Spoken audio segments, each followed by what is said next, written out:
Welcome back to Sir Ela Philosophy, Episode 11, Framed Reference. Well, the universe just wasn't cooperating on my desire to present the Sir Ela thought experiment on consciousness. Therefore, let's continue on presenting the book, The Coercive Animal. Let's get started. Framed Reference. Paragraph 1. Our thought existence operates differently from our other experiential existences. Our thought existence is unique in that, in addition to consciousness selecting awareness, we can search and pull up stored ideas to consciousness. We can influence our reactive existence, and we can alter true meaning to our incoming sensory existence. We have an interactive element to its performance. Paragraph 2. Our thought existence and reactive existence is structurally different from our sensory existence.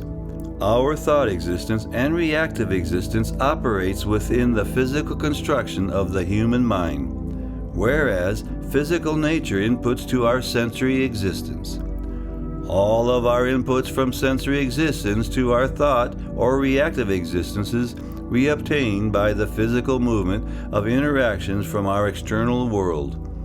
In addition, our reactive response to internal bodily function is nevertheless external world interaction. The physical structure to our thought and reactive existence has a physical characteristics of spatial area. Since physical material has a spatial aspect, we have an action that goes from point A to point B. How we place and order our memories, whether they are ideas or reactive coloring to specific environmental conditions, creates a hierarchy of initial to later responses. Because of these set triggered locations, we have an order to which we compare ideas. This we call framed reference. Paragraph 3. The nature of our physical structure is not relational to the physical length of specific mental pathways. Our framed reference comes about by the placement of valued ideas against lesser valued ideas. The importance we place on a held idea physically determines the strength of the synaptic connections. Because of our previous interactions with our physical environment, and by our spoken or written transference of master ideas, as we receive ideas from physical existence, our framed reference can contribute to the attachment of sliver ideas to maintain a personal desired view. Paragraph 4. We can have a framed reference that is free-flowing or that is adhesive. Both of our two different types take in the original physical world experience, and they both affect the validity of any final evaluation. They both contribute to the accuracy or inaccuracy of the original physical world experience. Our framed reference is important because its state or position on the incoming original experience can influence all subsequent mental animation. The accuracy or inaccuracy of our experience will determine the accuracy or inaccuracy of the systems of thought we create. Without an accurate experience of the physical world, we cannot come to any system of accountability. Paragraph 5. When we have a framed reference that is free-flowing, we allow the original physical world experience to maintain its accuracy. The reason why we can maintain accuracy is that we bring in the original physical world experience without any attachment of sliver ideas from any preconceived idea of reality. We maintain the experience to its truest source, our physical world, as it allows us to have an accurate understanding of our physical world. Because we are free to accurate acceptance of physical reality, we are in a state of free will. The two are almost identical, with the only difference being that a framed reference with free flow allows free will to exist. We defined a framed reference that is free-flowing as a free-flow framed reference. Paragraph 6. Diagram 8 provides us a visual representation why a free-flow framed reference is the mechanism to achieve free will.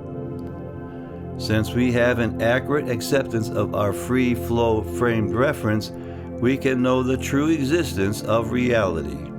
When we know our true physical existence, we can learn to adapt and adjust to it in an accurate way. Our free will can only occur when we have a free flow of physical reality to our being. Therefore, under this condition, we have a free flow framed reference. This not only includes our adaptation by science, but to our ideas of social structures as well. Paragraph 7. When we have a framed reference that is adhesive, it distorts our reality from any original experience to our physical world. The reason why it does is that we bring in the original experience of the physical world and filter it through preconceived ideas, where we attach sliver and even master ideas to the experience. When we do this, we not only create manufactured ideas, we change the reality of our incoming sensory existence.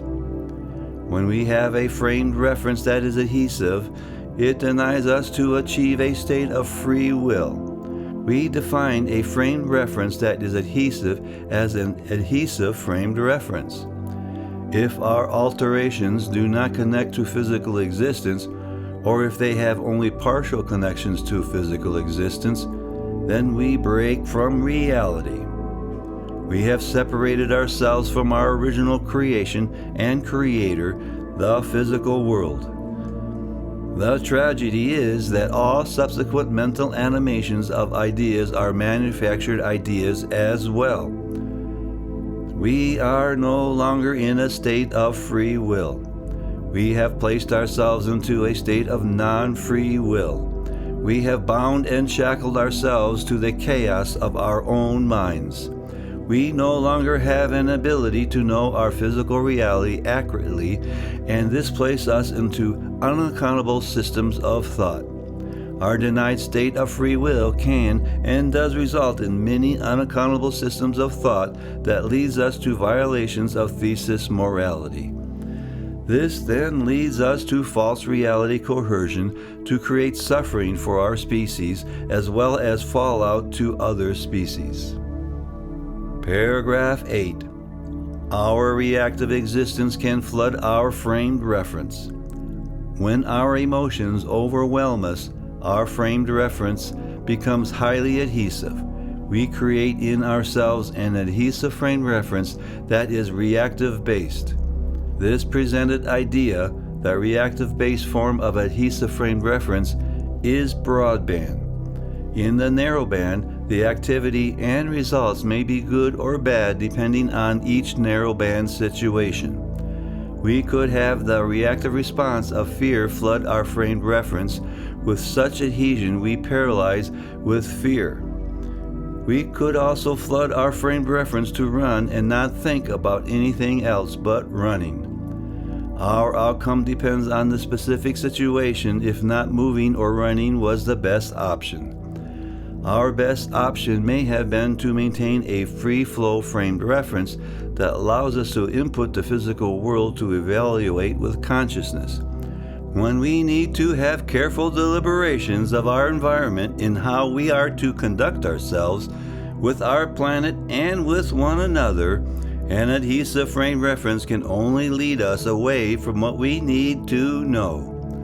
When we have an adhesive frame reference that is either reactive-based or idea-based or both, we can contribute to unjustified coercion.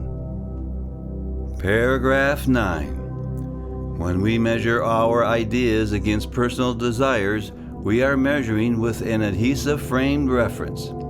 Our discussion of personal desires involved a narrow-band form of this idea. We are only discussing these personal desires when they become an adhesion to our framed reference and move us away from physical reality. Our personal desires can be powerful motivators. They can give us emotional support during bad times. They can motivate us to action. Our motivated action can be good or bad. Nevertheless, when we have desires that are contrary to physical reality, we are not open to accept reality. When we are attempting to perceive reality and determine our code of conduct, we have to set aside any ideas framed with anticipated or predetermined master ideas with the attached sliver idea of reality. If we do not, we can manipulate the incoming reality by rearrangement of the sliver ideas intercepted by the personally desired master ideas. When we find ourselves in need of truth, under this narrow-band situation, we need to drop any adhesive frame reference and open our free will with a free-flow framed reference. When we hold preconceived ideas of what and how we want our existence to be, we are placing physical existence through a mental filter filled with sliver and master ideas. We can build an adhesive frame reference so that any idea experienced or discussed cannot freely move in its truth position without the manipulation and adjustments of attached sliver and master ideas to these personal desires.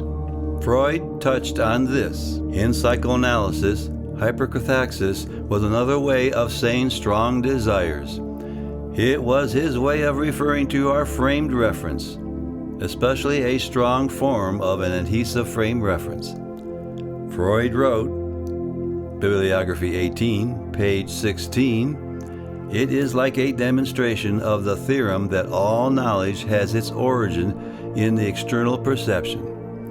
When a hyperkathaxis of the process of thinking takes place, thoughts are actually perceived as if they came from without and are consequently held to be true." End of quote. Paragraph 10.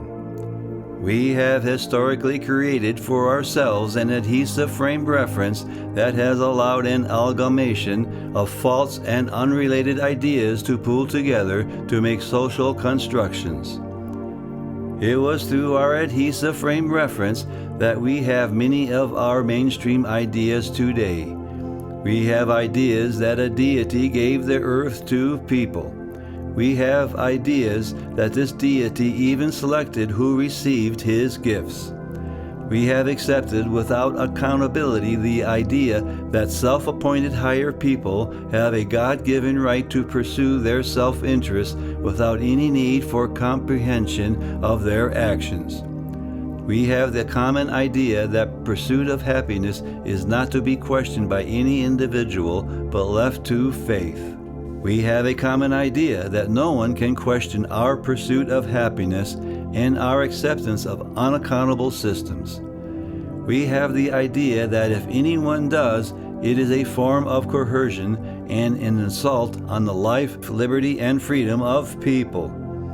Each of these ideas resides in our adhesive frame reference, where they attach and move any incoming information towards our own personal desires.